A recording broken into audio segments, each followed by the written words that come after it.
Ego não dirige a sociedade? Claro que sim. A gente não tem... Olha, poxa vida, porque eu sou cientista, eu vou dizer a verdade. Não tem esse negócio. Você viu na pandemia? Você acompanhou? Ciência, Sim. ciência, ciência. Você acreditava só porque o cara falava que era ciência, ciência, ciência? Claro que não. Eu também não.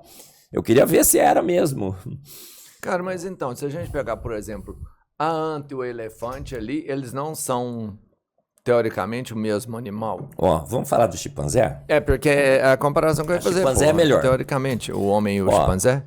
Roberto, falaram que nós somos apenas 1% diferente dos chimpanzés. 99% semelhantes no genoma, não falaram? Já ouvi isso. E que isso seria uma prova absoluta da nossa ancestralidade símia comum. Que há 10 milhões, 15, 20, cada hora eles mudam, né? Porque a evolução é a que corre atrás dos dados. A teoria que corre atrás dos dados. Mudou o dado, ela corre atrás. 10, 15, 20 milhões. Tinha lá um hominídeo qualquer que se separou em chimpanzés e humanos. E que nós seríamos 99% parecido com os chimpanzés. Para fazer essa avaliação, que foi um trabalho que saiu na Science, 45% do genoma dos dois foi tirado fora, porque era a parte mais diferente. Entendi. 45% foi tirado fora. O genoma dos chimpanzés é 4,7% maior que o genoma dos humanos. Como é que a gente pode ser só 1% diferente, que só em tamanho já é 4,7%?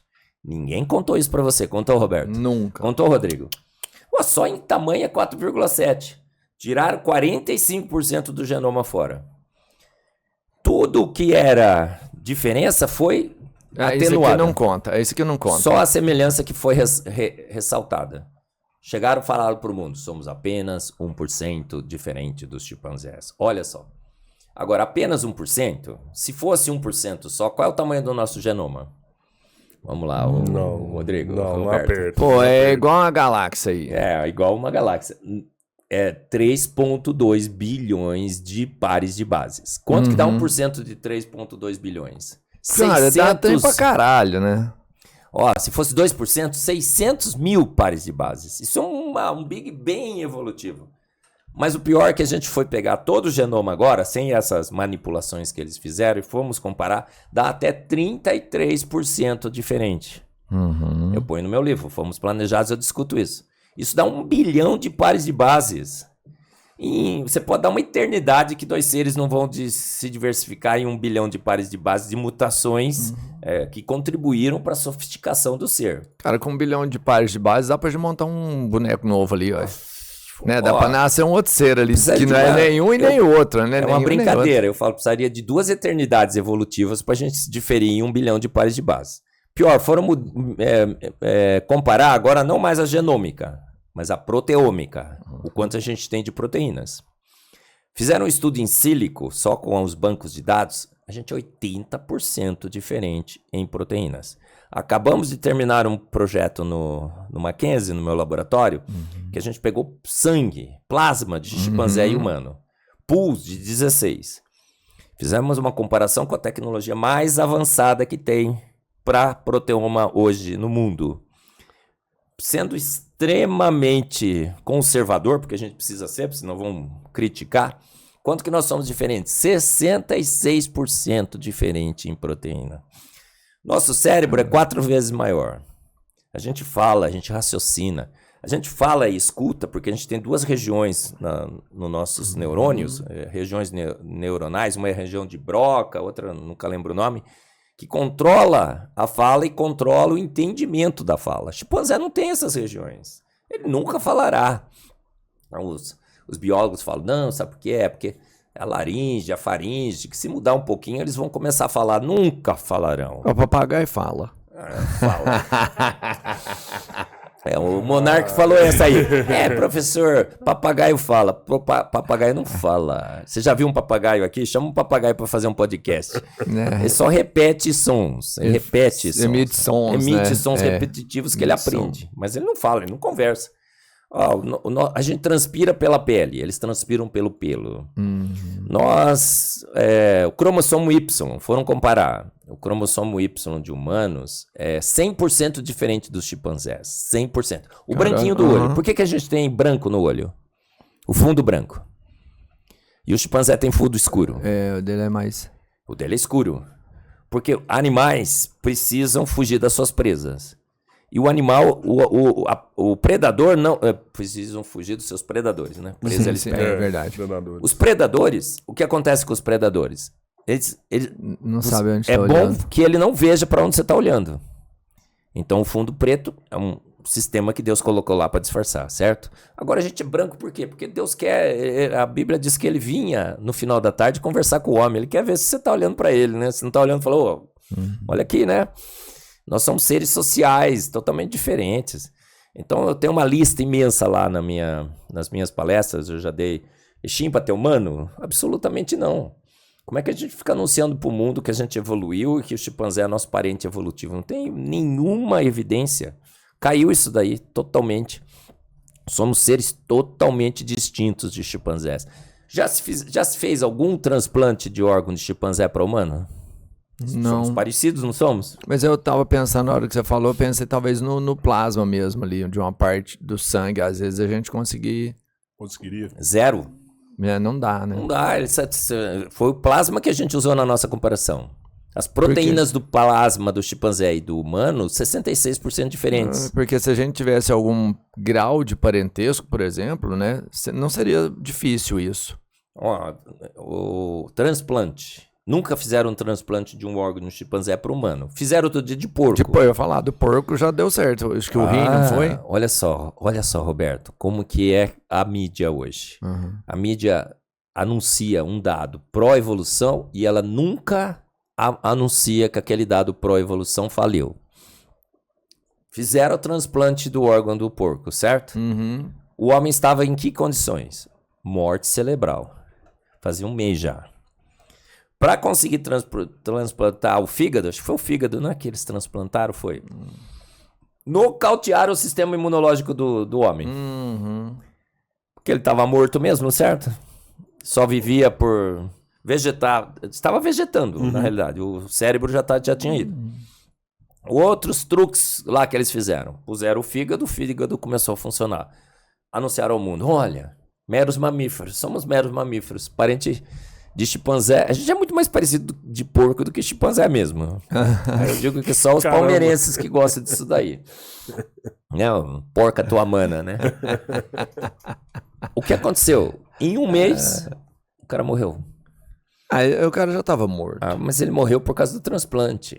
Não Mas anunciaram ao mundo. O transplante em si ele já é traumático. Mesmo vamos pensar, se a gente pegar um órgão de um ser humano passar para outro, ele vai ter um alto índice ali de probabilidade. Mas anunciaram que tinha dado certo. Né? Sim, eu não tô refutando isso, não. Mas por quê? Olha, meros mamíferos, tá vendo? Transplantou de porco, pode transplantar de outros animais, a gente tudo evoluiu da mesma ameba. Mas não, o que aconteceu é que morreu. Ou seja, a Bíblia diz, né? Eu, além de defensor do design inteligente, sou um defensor da palavra de Deus, da Bíblia. A Bíblia diz, olha, segundo a sua espécie, segundo a sua espécie, segundo a sua espécie. Nos fez segundo a sua espécie. Macho e fêmea nos fez. E a espécie da Bíblia são as famílias hoje. Caninos, felinos. Então, esquece. A Bíblia traz realmente o que é Deus de forma correta? Com certeza. Ela descreve todas as características desse Deus e diz que os que não estão descritos na Bíblia, essas características, seriam observados na natureza. Romanos 1,20 diz, porque os atributos invisíveis de Deus, seu eterno poder e sua divindade, serão vistos claramente nas coisas criadas. Então, o que você não conhece de Deus pela Bíblia, a própria Bíblia diz, observe a natureza. Pergunte aos pássaros dos céus, aos peixes do mar, à terra. Quem de todos eles ignora que foi o Senhor que os fez? Porque a diversidade, a sofisticação dos seres na terra, sensacional. Beleza. Beleza faz sentido à luz de Darwin?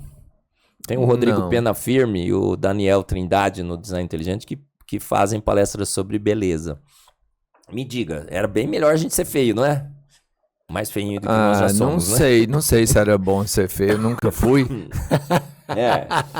Por quê? Um bicho ia nos pegar, né?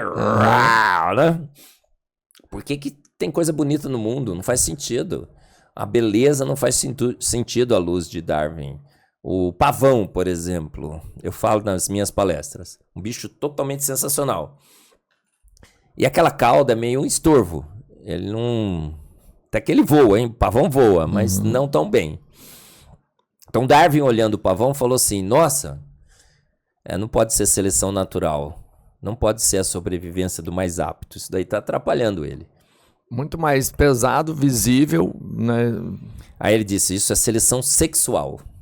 As fêmeas vêm do pavão cada vez mais colorido, apavoado, né? Todo bonitão. Começaram a escolher os mais bonitos, preterindo os mais feios. Isso foi fazendo com que a cauda do pavão se desenvolvesse naquelas cores magníficas e equações matemáticas complexas que definem aquelas formas. Faz sentido? Claro que não. Primeiro que as cores não são corantes nem pigmentos. É um jogo de ótica. Não existe uma cor verde, amarela, dourado na cauda do pavão, Roberto. Aquilo lá é um jogo de ótica, chama iridescência. Em cada uma daquelas regiões, definidas por equações matemáticas complexas, nós temos uma grade específica de penugens, grade de iridescência. O ângulo das penugens está bem dirigido para que quando a luz branca do Sol bata lá, haja uma interferência destrutiva de ondas eletromagnéticas. Já estudou isso em física, Roberto? Não? Sei lá se eu estudei isso daí. Quanto mais você estuda, mais você percebe que o design inteligente está em todas as coisas. Vem a luz, você joga com as grades. Se você joga uma onda para destruir a outra, você destrói. Se você joga para enaltecer a outra, você enaltece. Mas você tem que calcular muito bem os ângulos. Que vai ser refletido ou não, né? Quando sai azul, aquilo lá foi calculado para enaltecer o azul e destruir as outras, porque a luz branca é RGB, vermelho, verde e azul. Cada uma daquelas regiões tem uma grade específica para uma cor específica, que reflete. Então aquilo lá é um jogo de ótica. Quem fez conhecia o comprimento de onda da luz, conhecia as naturezas eletromagnéticas da luz, e conhecia como fazer grades de iridescência. E conhecia matemática para, através de matemática, definir as regiões na pena do pavão, aquele olho, aonde ele colocaria aquele efeito. Isso é óbvio. Quem negar isso vai ter que negar a matemática, a física, que não, foi uma evolução ao longo de milhões e milhões de anos. Desculpa aí, eu não creio em você. Só isso. Eu acho que você está meio fora da caixinha. Eu que estou fora da caixinha, muito pelo contrário. Aí, pior, foram fazer uma pesquisa com as pavoas. Eu falo no meu livro, Fomos Planejados. Foram fazer uma pesquisa e perguntaram para a pesquisa, o que é para as pavoas? Pavoas, o que você escolhe no pavão? Elas escolhem o pavão mais colorido? Já viu corte de pavão e pavoa? O pavão fica lá todo se exibindo, né? Ele abre o seu leque, eles fazem um zumbido e tal. A pavoa fica assim, ó. Tô nem aí, cara. Ela não olha pro pavão, ela escuta o som que ele produz. Então a conclusão é que ela escolhe o pavão pelo acoustic signaling, o sinal acústico que ele emite. Esse é o principal critério de seleção. Foram também verificar que cor que a pavoa enxerga. Ela simplesmente não enxerga as cores da pena do pavão. Ela só enxerga um roxinho numa região lá. Caiu por terra a seleção natural. Então sexual. Seleção sexual, isso. Não tem. Eu falo assim, se você é feio, não é? Ainda bem que Darwin não tá certo, né? Pois é, senão não existiria. Roberto, senão, pô, você é bonitinho, né? O Rodrigo também. Não, mas eu não ia estar aqui não, mano. Tem gente muito melhor, né? Assim, graças a Deus, Darwin errou. O que as mulheres... Pô, as mulheres sabem disso, não é beleza, é o papo, não é? Claro que é, sabemos que é. Fala, querida, te darei a lua, né? Elas ficam todas apaixonadas. É exatamente isso que acontece com o pavão também. Então, evidências e mais evidências que a gente foi acumulando ao estudar a vida, que nos mostram que processos evolutivos não têm chance nenhuma de terem agido na vida. A vida é coisa de profissional e as coisas foram feitas prontas. Os pássaros, como é que eles voam? Evolução do morcego. Eu estava falando sobre isso ontem numa das minhas palestras. Outro dia eu estava lendo no livro de biologia como que os morcegos evoluíram. E aí, o que você acha? Ué, o morcego ele já era um rato, no caso. Basicamente isso. Ele veio de um rato, o morcego? E ele precisava, sei lá, de fugir de um predador. Isso. E aí ele desenvolveu uma membrana Subiu na articular, árvore. enfim, e aí virou um morcegão lá, mano. Isso parece Depois ele virou conto. até um Drácula. Parece conto de gibizinho da Mônica, não parece? Pô, para com esse negócio. Eu chamo isso de ciência. Olha assim, um rato era um roedor, um mamífero roedor na Terra. Não é exatamente um rato, porque a gente pensa até que esse bicho já foi extinto. Que no chão tinha muito predador. Então ele resolve subir nas árvores. Sim. Tudo bem. Pensa bem a situação do pobre e do infeliz. Mesmo subindo nas árvores durante o dia, ainda muito predador corria atrás dele. Então ele resolve trocar o turno. Agora, ele dorme durante o dia e acorda durante a noite. Agora, o pobre do bicho, que foi feito para andar no chão, caçar no chão, em rasteiro, agora está em cima da árvore, de noite, no escuro, sem poder ver, morrendo de fome. Ou seja, ele está fraco, fraquíssimo. Aí ele vê que tem uns insetos voando. Vê, não vê, né? Tá escuro, uma escuridão, né? Só se for uma noite de lua cheia, né? E aí a história conta que ele começa a pular de galho em galho. E nesse processo ele vai desenvolvendo uma asa. Ah, não dá aí não. Rodrigo, você acha que isso é verdade? Não dá. Vai E o pior, como ele não enxerga, sonar, como ele não enxerga, ele desenvolve um sonar. Eu falo, nem tomando Red Bull, gente. Para com esse Não negócio. dá. Mas dá pra gente quebrar muito dessa teoria, assim, será. pensando só logicamente. Que, teoricamente, ele troca o dia pela noite, ele já se ferrou muito. Porque a maioria dos predadores estão à noite. Ou foi ele que desencadeou todo esse desenvolvimento? Não, mas cara, você percebe? Roberto, Porque se ele começou a ir pra noite, e ele atraiu todos os outros predadores pra noite também. Então, por isso que a maioria dos predadores estão caçando à noite. Foi o morcego que evoluiu todo mundo. como que o morcego sobreviveria à noite caçando no escuro?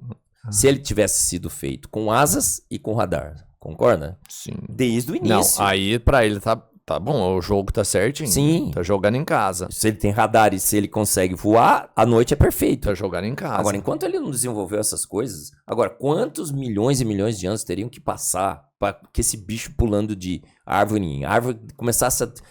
O pior, que se começasse a nascer uma membraninha que não servisse ainda de asa, a seleção natural ia ver aquilo como estorvo. Tá atrapalhando a patinha dele. Fala, arranca esse negócio aqui. Enquanto a asa não funciona como asa, para que ela presta? Presta só para atrapalhar. Você quer ter uma membrana aí que não sirva para você voar?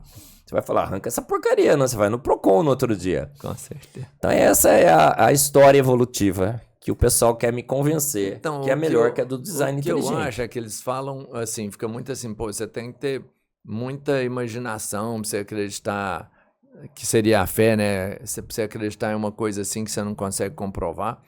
Mas aí você me dando um exemplo desse do morcego, a sua imaginação tem que ser muito maior, porque falando em evolução, talvez seja muito mais simples ele só evoluir para um bicho menor ou maior e conseguir se defender, ou menor e conseguir se camuflar melhor, do que desenvolver uma asa e um radar e um sonar e tudo isso. Ó, tem os bichos que eles chamam de extremófilos, que resistem aos extremos. Eu falo no meu livro também dos tardígrados. Tardígrados é um bichinho, parece eles chamam de urso d'água. Parece um ursinho gordinho, assim, fofinho, mas minúsculo. Levaram até pro espaço numa sonda aí, numa dessas viagens. O bicho se reproduziu no espaço e sobreviveu à radiação do espaço, porque Caramba. ela é mortal. Sim. Esses tardígrados, você coloca em água quente, eles sobrevivem. Coloca em gelo, eles sobrevivem. Se tem pouca água, eles se desidratam, secam como uma uva passa e ficam... tem um experimento de 28 anos que ele ficou ressecado. Pôs água, ele, ressuscitou. Que isso? Aí você vai falar assim, como é que um bicho desse poderia ter evoluído? É um extremo de sofisticação. Você pode até pensar numa evolução para resistir ao gelo, tá? Foi sendo posto no gelo, ele lenta, gradual e sucessivamente, foi. Mas e agora o calor? E o espaço sideral? Água, sem água, porra. E sem água. Então são muitas variáveis que ele resiste. É um bicho extremamente sofisticado que só poderia ser obra de um profissional. Não dá para você imaginar, nem sequer imaginar. Falta a imaginação, porque imaginação os biólogos evolucionistas têm de sobra, né? Falta até imaginação para você imaginar um processo evolutivo. A vida é coisa de profissional, a gente percebeu isso, e por isso que o design inteligente cresce no mundo inteiro, cada vez mais adeptos, e cada vez mais evidências de que, de fato, é a melhor teoria sobre as nossas origens.